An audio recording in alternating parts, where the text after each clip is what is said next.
주님의 은혜가 정말 저와 여러분의 심령에 가득하기를 축원드립니다. 우리 지난주에는 우리 이번 장로님의 지난 한 삶 가운데 있었던 간증을 듣는 그런 귀한 시간을 가졌습니다. 주일 예배 때 그런 말씀 드렸었습니다. 초대교회는 조용한 것이 아니라 시끄러웠다고 말입니다. 결코 쉽지 않았던 믿음 가지고 살기에는 때로는 목숨을 내놔야 했던 그런 상황 속에서 며칠을 보내다가 다시 교회로 모여서 형제 자매들을 만났을 때 그 얼굴을 보는 것만으로도 은혜가 되고 감사하고 또 간증을 나누며 함께 기뻐하는 일들이 너무나도 많았기 때문이라고 말씀드렸습니다. 여러분 방금 전에 인사하시면서 참 잘 오셨습니다 했는데 그런 감격이 있으셨습니까? 그냥 뭐 살다 왔겠지, 뭐 별일 있었겠어 이러면서 모이진 않으셨습니까? 인사하진 않으셨습니까? 가족이라 해도 부부라 해도 하루의 삶 가운데 다 헤아리지 못한 또 믿음의 도전들과 위협과 또 시험 가운데 그래도 저와 여러분이 하나님께서 붙잡아 주셔서 오시고 또 이 자리 가운데 함께하고 있습니다. 늘 그러한 고백으로 또 감사함으로 성도의 교제를 하시고 그리고 정말 많은 하나님의 은혜를 또 간증하고 나눌 수 있었으면 좋겠습니다. 그 예배는 또 하나님을 향한 사랑을 사랑한다고 표현하는 것이라 말씀드렸습니다. 오늘날 예배는 참 수동적이기 쉽습니다. 때때로 학생 시절에 대학생 때 지금 생각하면 우리 어르신들은 젊은 놈이 뭐 힘든 게 있어 가서 그냥 있으는데 그런 생각을 가끔 할 때가 있었어요. 힘들고 피곤하면 앉아만 있으면 되잖아. 이 속에 근데 참 그렇게라도 이 악물고 버티는 게 때로는 필요합니다마는 그런데 참 우리의 예배가 자칫 잘못하면 오늘날에는 이 능동적이지 못하고 굉장히 수동적일 수 있겠구나. 잘못하면 예배의 중심이 가서 엉덩이 앉아 있는 거에 과연 그게 의의가 있는 것인가 생각할 때에 성경이 가르쳐주는 올바른 예배는 적극적인 예배, 앉아있다 하더라도 내 심령이 적극적이고 수동적인 게 아니라 능동적으로 하나님과 교제하면서 그래야 합니다. 근데 우리 장로님께서 이런 하나님을 만났다 부정할 수 없도록 많은 일들이 있지만 추리고 요약하고 요약해도 정말 이렇게 여러 가지 말씀들을 하지 않으실 수 없었던, 그래서 연세가 더 드시고 목소리가 더 안 좋아지시고 발음이 더 안 좋아지기 전에 이 뜨거움을 가지시고 꼭 전해주셔야 되겠다 그래서 전해주셨는데 너무 감사했습니다. 사실 몇 주 전에 말씀을 준비하다가 이렇게 목회 일간지 같은 걸 보는데 어떤 목사님 그런 고백을 하신 거예요. 별거 아니지만 저희 교회는 비록 6, 7년 정도밖에 시작한 지 안 됐지만 저희 교회는 참 특이한 것이 있습니다 그러면서 얘기를 하시는 게 이렇게 감사하고 뭐 표현하는 거를 그냥 예배 시간 중에 우리가 뭐 예를 들면 그런 거 있잖아요. 사도신경 하기 전에 뭐 참회의 고백이라든가 매주마다 하는 그런 교회들도 있거든요. 한 주간 지난주에 잘못한 거 있었으면 우리 함께 고백합시다. 그런 시간은 들어봤지만 시작부터 그렇게 하셨는데 6, 7년이 지나는 동안 단 한 주도 끊기지 않고 누구든지 나와서 한 분씩이라도 하셨다라는 거예요. 우리 장로님 간증하시는 모습을 보면서 또 그런 목사님의 목회하시는 작은 일이지만 큰 거 아니지만 그랬는데 그런 생각이 들었어요. 수동적이지 않은 능동적인 예배, 작든 크든 고백하고 기억하는 신앙. 사람은 참 간사해서 큰 것도 잘 잊어먹습니다. 기억의 저편에서 몇십 년 전에 그런 일이 있었지 끄집어내지 않으면 참 감사할 줄 모르고 망각의 동물이 인생이 아닌가 그런 생각합니다. 아무튼 그래서 여러분들 어려워 마시고 우리 교회도 언제든지 3분, 5분도 좋고 편안한 형식으로 목사님 미리 말씀해 주시면 주신 하나님의 은혜도 나누고 또 응답이 있을 때 또 그걸 같이 나누고 함께 살아있는 시간, 신앙을 그렇게 고백하는 그런 시간을 가질 수 있어도 참 좋겠다, 그런 생각이 듭니다. 또 더불어서 우리 장로님께서 그런 말씀을 해주셨어요. 오늘날 방언이나 기적에 대해서 이상하게 생각하는 교회 다니는데, 나랑 똑같이 하나님을 믿고 예수님 나를 구원해 주셨다고 생각하는데 이상하게 방언하고 뭘 이런 데다가 신경을 쓰고 그러면은, 그런 사람을 보면은 이단 아닌가, 저 사람은 잘못된 거 믿는 거 아닌가 그렇게 생각하는 사람도 있는 것 같다고 말씀해 주셨는데, 진짜 다시 한번 그런 앞에 점검하게 하시는 아주 좋은 말씀을 해 주셨습니다. 신앙에 있어서 얼마든지 신비로운 체험이 있습니다. 우리의 기도가 더 풍성하고 때로는 압축하게 해주시기 위해서 방언으로 기도하기도 하시고, 여러분 그런 경험 있으십니까? 3일 5일 기도해야 될 거 방언 주셔서 밤새 하는 것도 아니고 몇 시간 만에 다 해버리실 수 있을 때, 참 하나님께서 주시는 그러한 신비한 체험들이, 기적 같은 일들이 있는데, 오늘날 이상하게 교회 안에, 특히나 장로교 안에 그럴 수 있습니다.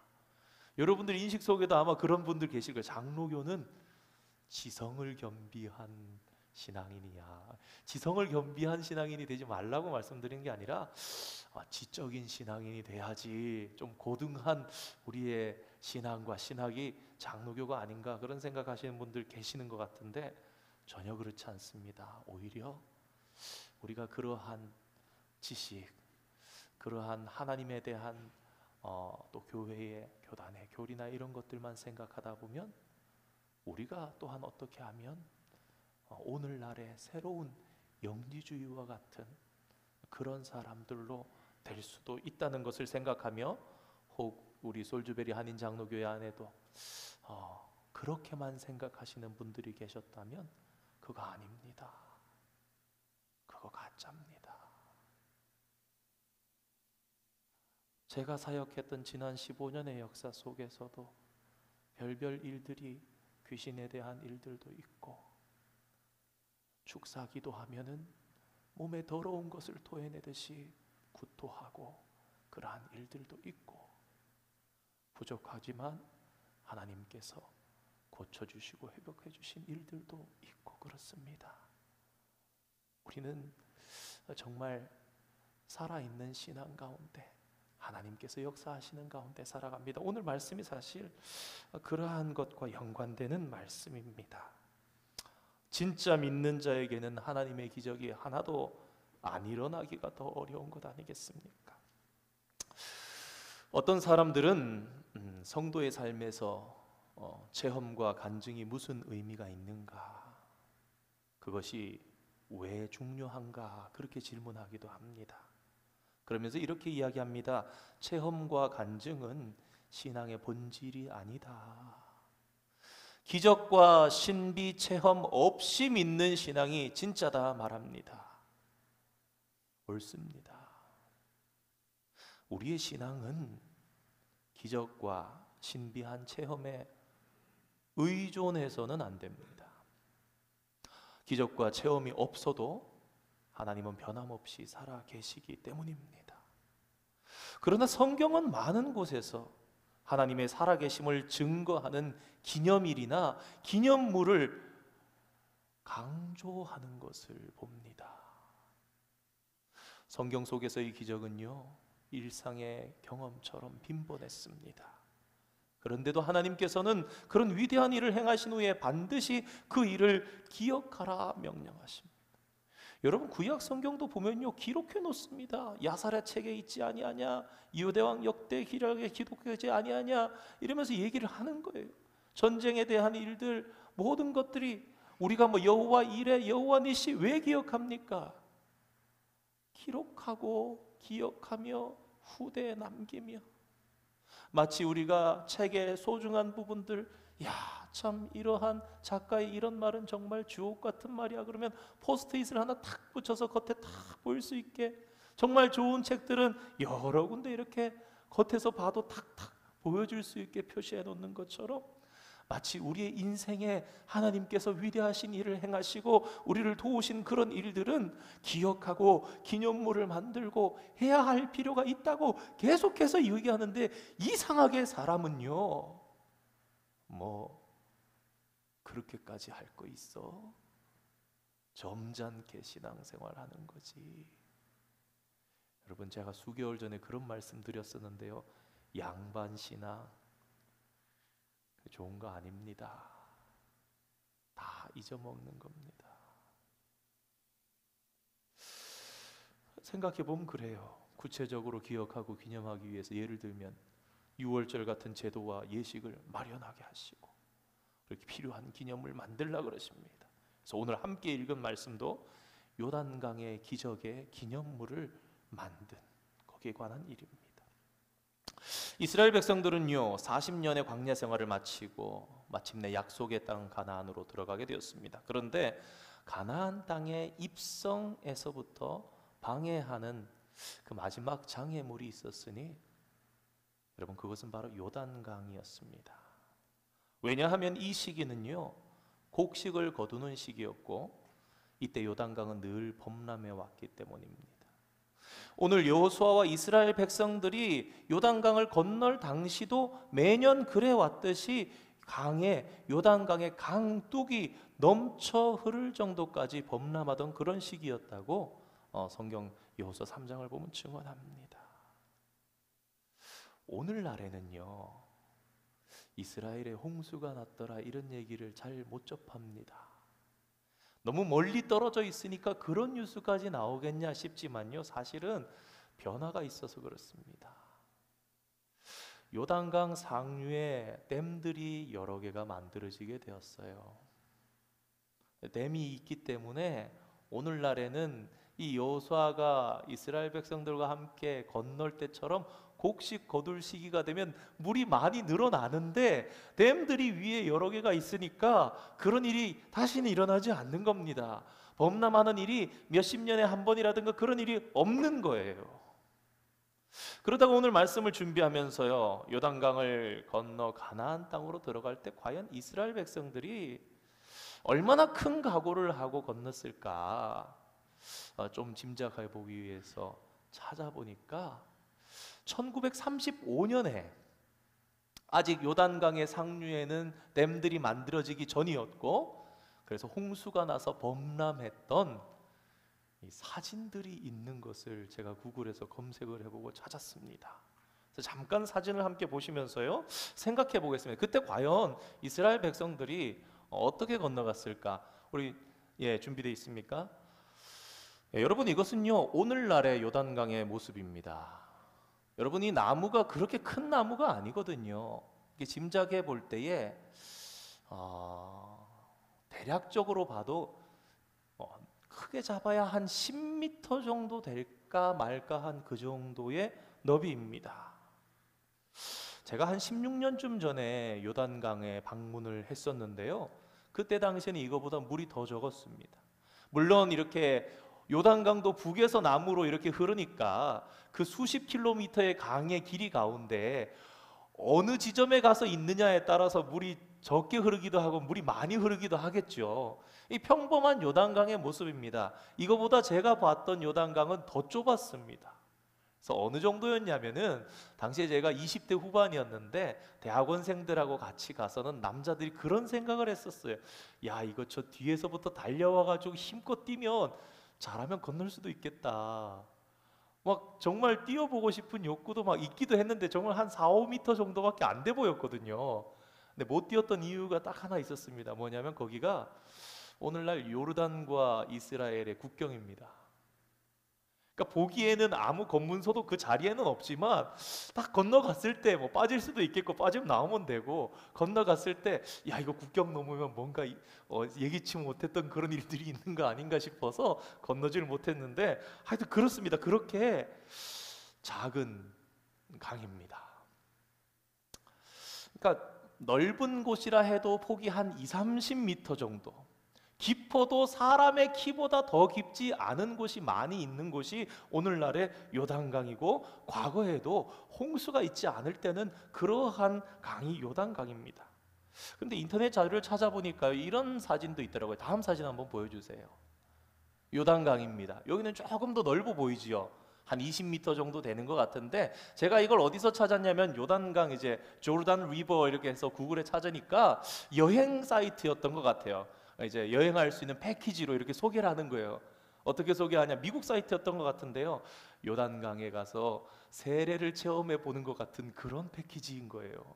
와서 이렇게 해서 세례 요한이 세례를 베풀고 예수님께서 세례를 받으셨던 그곳에서, 그러면서 이렇게 생각하면서 요단강을 가보면 나만 장군이 문둥병에서 낫게 되었고, 그런 생각도 해볼 수 있을 거 아니에요. 근데 이 정도만 되면은, 여러분 솔직히 이 정도면 걸림돌이었겠습니까?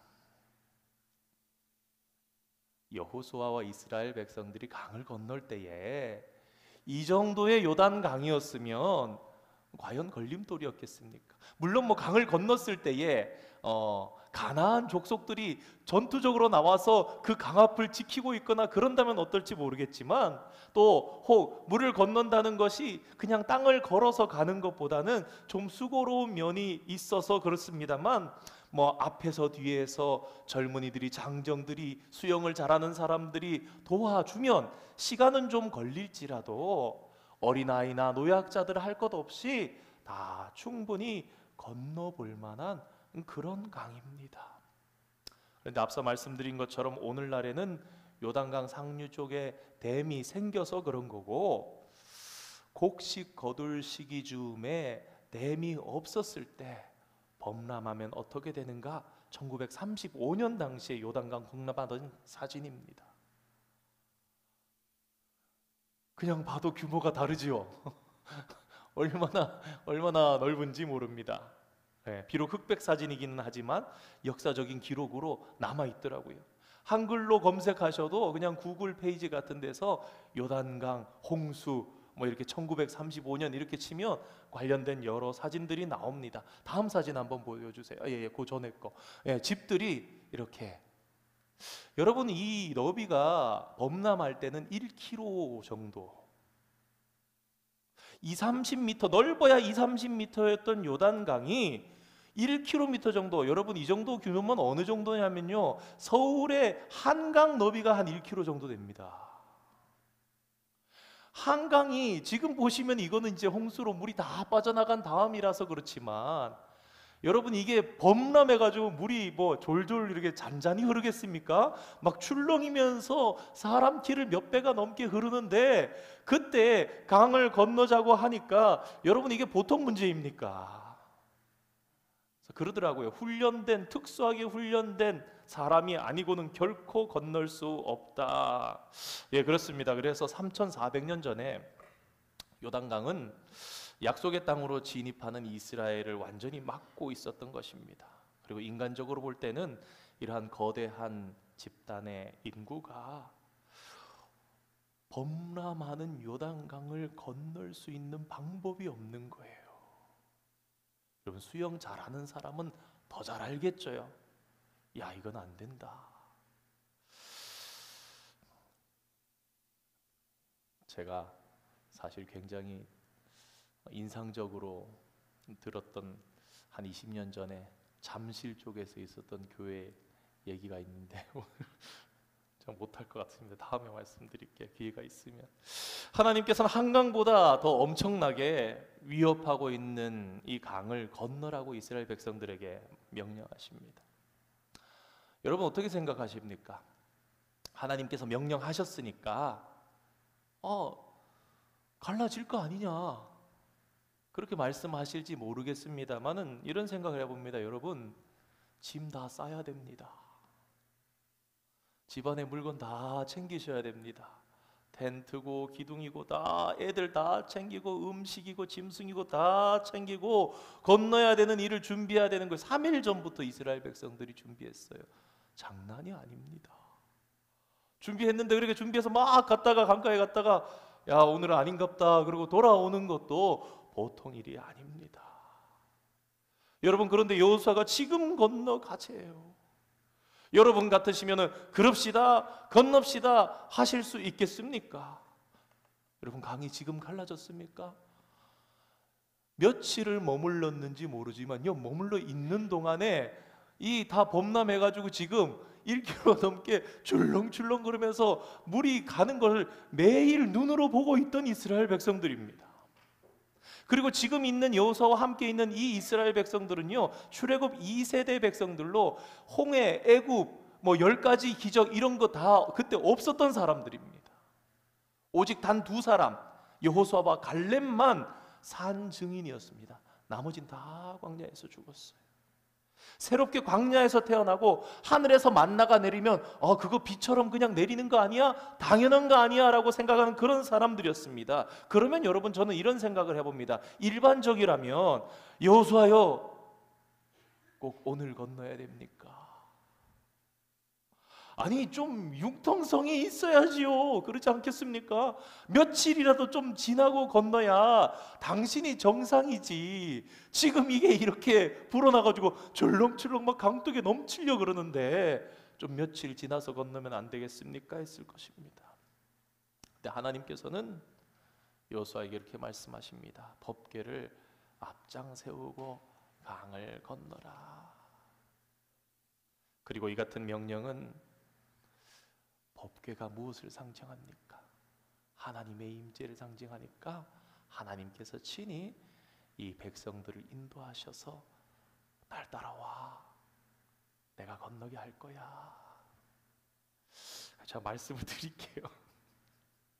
그냥 뭐 다른 게 아니라 잠실쯤에 있었던 한 교회에 어느 예배에 갔다가 이 요단강을 건너는 말씀을 한번 들은 적이 있는데 얼마나 참신하고 와닿았는지 잊혀지지가 않아서 여호수아 3장 4장을 볼 때 늘 그 말씀이 생각납니다.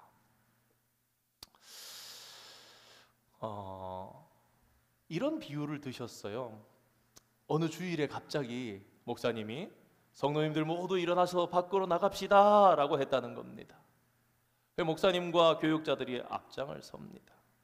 그리고 그 뒤를 장로님들이 따르칩니다. 그리고 그 뒤를 권사님들, 집사님들, 성도님들이 줄줄 애들까지 막 따라갑니다. 어디로 가는 것인지는 잘 몰랐지만 목사님이 가자고 그러시니까 그렇게 따라가는데 잠실이잖아요. 잠실이면 한강에서 가깝거든요. 막 가더니 한강 고수부지 한강 공원 쪽으로 막 가십니다.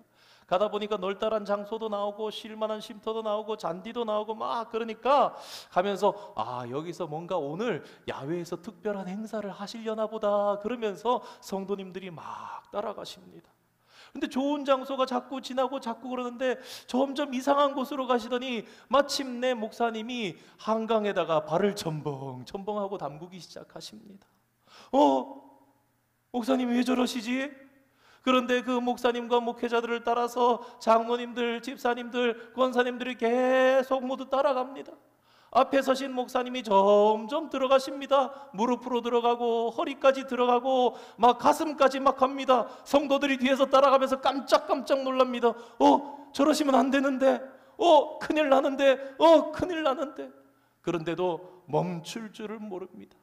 목사님, 장로님, 권사님, 집사님 막 가서 이제 또 내려가시면 안 되는데, 또 내려가시면 안 되는 하는 그 순간에 한강이 쫙 갈라지는 거예요.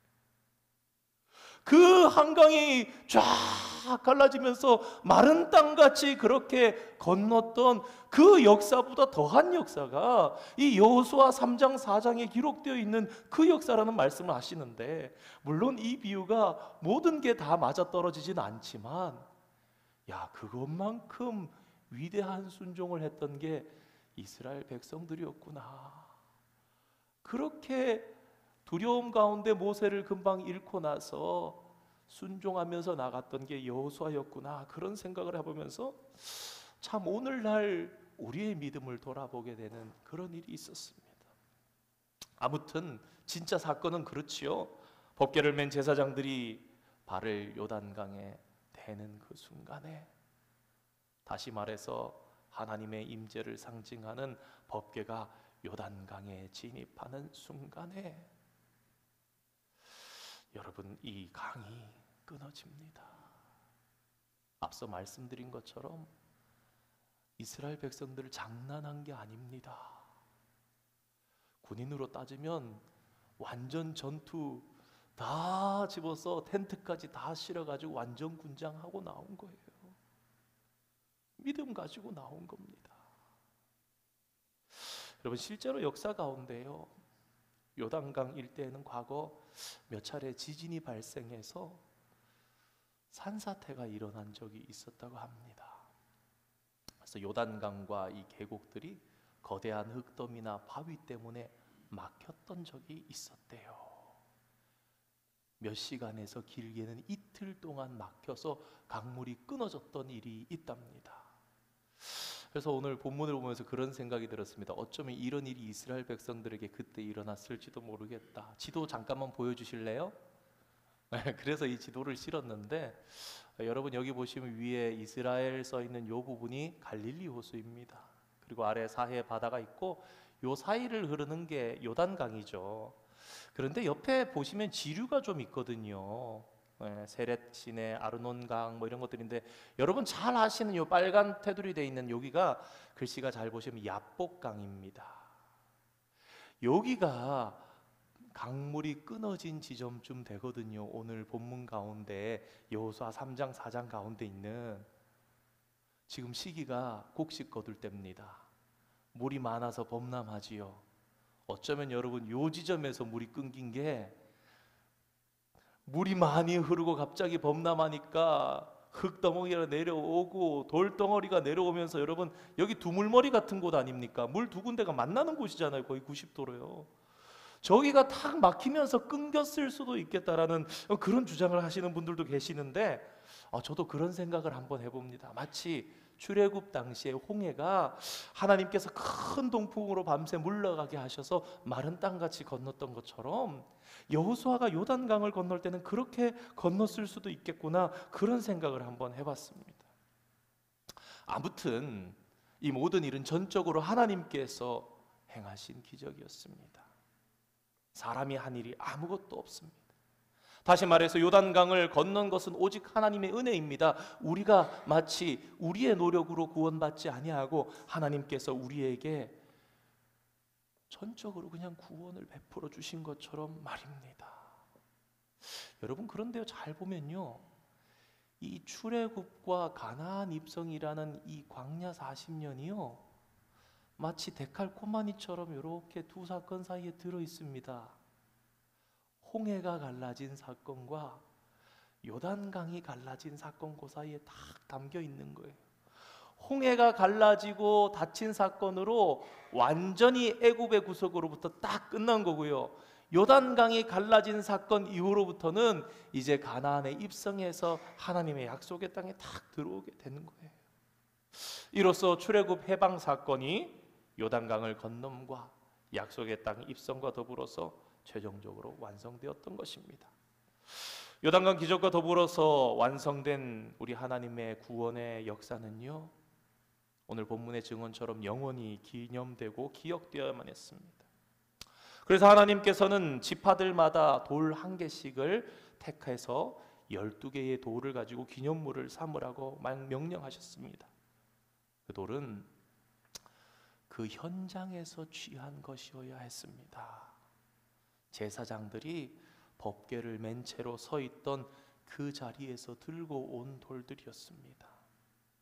그들은 그 12개의 돌을 그들이 약속의 땅에 들어가서 처음으로 밤을 지낼 길갈에다가 운반해서 세웠습니다. 그리고 이어서 하나님께서는 다른 12개의 돌을 취해서 그 제사장들이 서 있던 그 자리에다가 또 세웁니다. 여러분, 그러니까요, 12돌은요 두 세트입니다. 이 여호수아 4장을 읽으시면서요, 12돌을 세웠구나만 기억하시면 안 됩니다. 두 세트입니다. 그럼 왜 제사장들이 섰던 발은 결국은 어떻게 보면은 강바닥이잖아요. 강바닥. 요단강이 범람하면 없어지는 곳입니다. 그러니까 생각하면 이렇습니다. 시간이 지나면 어떤 때는 물속에 잠겼다가, 어떤 때는 물 겉으로 드러났다가, 잠겼다가 드러났다가 하는 거예요. 이건 뭡니까? 야, 저건 뭐지? 그러면서 이스라엘 백성들이 배우고요. 또 하나, 길갈에다가 옮겨서 처음으로 잠을 잤던 그 장소에도 그 목적이 분명하게 오늘 본문에 기록되어 있습니다. 이것은 자녀들을 위한 것이라는 것입니다. 후손들이 궁금해서 이 돌들이 무슨 뜻입니까? 하고 물을 때 자녀들에게 이렇게 대답하라는 것입니다. 이것은 요단강이 홍수로 범람할 때에 우리가 하나님의 기적으로 마른 땅같이 밟고 이 요단을 건넜기 때문이다. 자자손손 후대로 영원히 기억해라. 그렇게 이야기를 하고 있는 것입니다.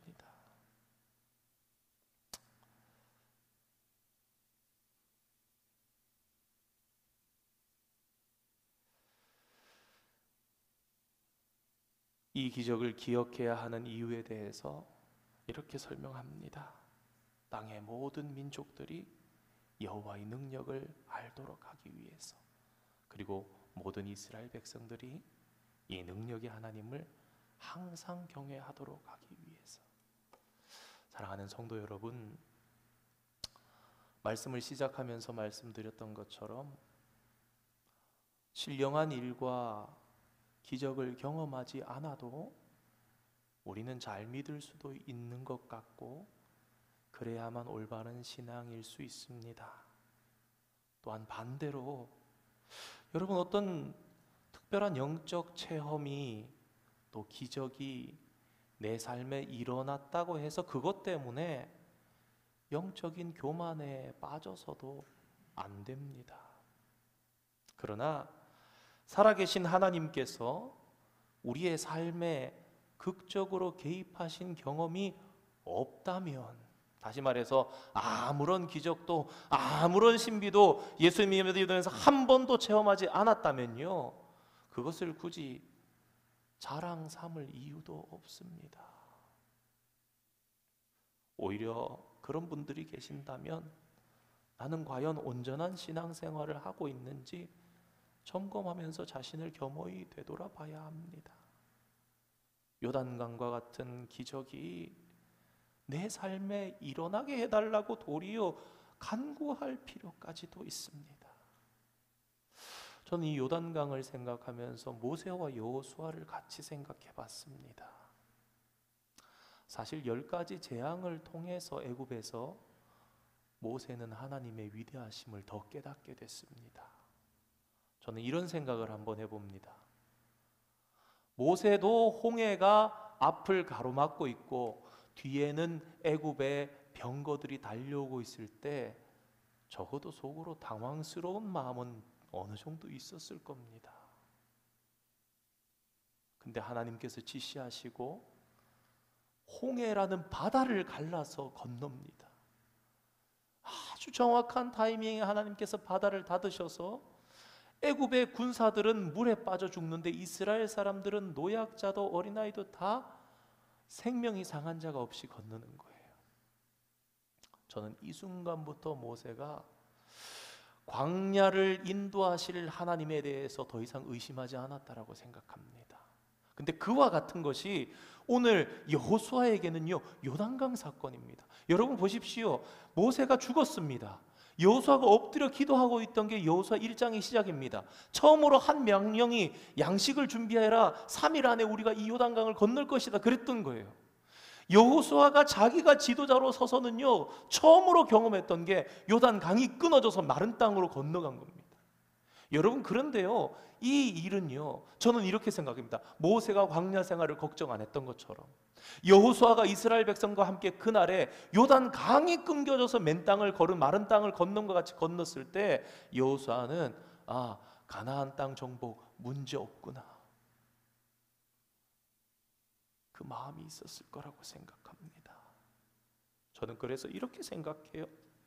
오늘 우리의 인생 가운데도 흔들림과 어려움이 있을 때 이겨내도록 하시려고 하나님께서 당신의 자녀들에게 어찌 기적을, 어찌 신비한 체험을 베풀어 주지 않으시냐 이겁니다. 베풀어 주시지요.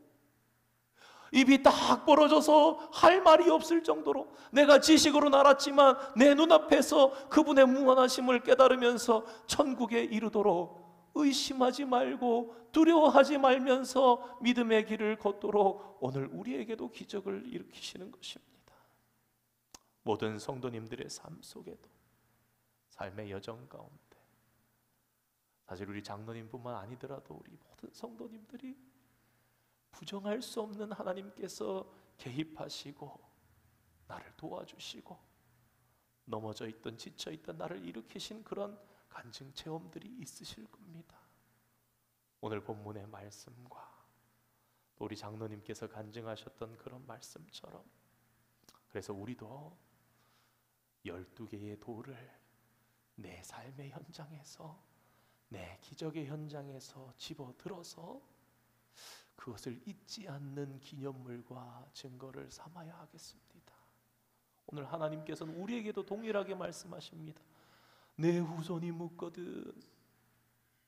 여러분 아들, 딸의 이름을 보시면서 내 아들이 묻거든, 내 딸이 묻거든 말씀해 주셨습니까?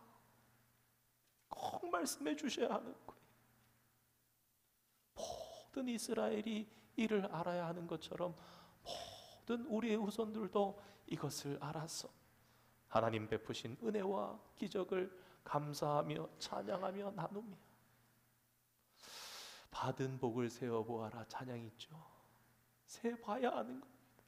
손이 닿는 구석구석에, 눈이 닿는 우주 공간에 우리 주님 주신 열매, 우리 주님 주신 알고 거둬봐야지만 아는 것이 아니라 세어볼 때 알 수 있습니다. 그 하나님을 기억하고 기념하며 후대에 전하는 그런 저와 여러분